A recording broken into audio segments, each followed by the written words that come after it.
কিয়ামত অর্থ মৃত্যুকাল। ইহাকে কেহ কেহ কিয়ামতের সুবরা বা ছোট কিয়ামতও বলিয়া থাকে। প্রকৃতপক্ষে ইহাকেই একমাত্র কিয়ামত। ইহাতে নফসের সংযোগ এবং সম্বন্ধ হইতে সমগ্র সৃষ্টি ছিন্ন ভিন্ন হইয়া যায়।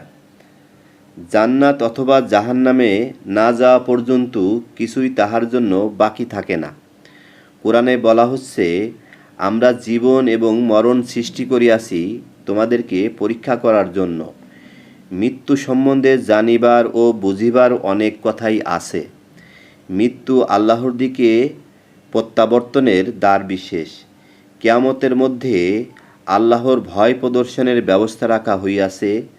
যত রকমের বিষয়কে মানুষ ভয় করিয়া থাকে, তাহার মূল কারণ হল জানের ভয়, মৃত্যু ভয়, ক্ষুধার ভয়, যুদ্ধবিগ্রহের ভয় ইত্যাদি।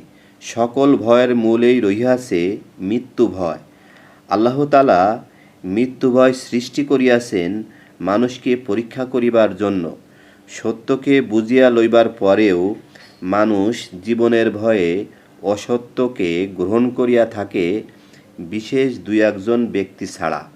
আমরা সবাই জীবনের মায়ার জন্যই সত্য ত্যাগ করিয়া অসত্যকে স্বীকৃতি দিয়া জীবনযাপন করিয়া চলিয়াছি। যে মুহূর্তে মানুষ সত্যকে হৃদয় দিয়া গ্রহণ করিবে, তখনই তাহার সামনে হাজির হইবে কারবালা। আর তখনই দেখা যায় আমাদের মধ্যে 1999 জন এজিদ পক্ষ গ্রহণ করিয়া তথা দুনিয়ার সমর্থন করিয়া জীবনযাপন করিয়া যাইতেছে।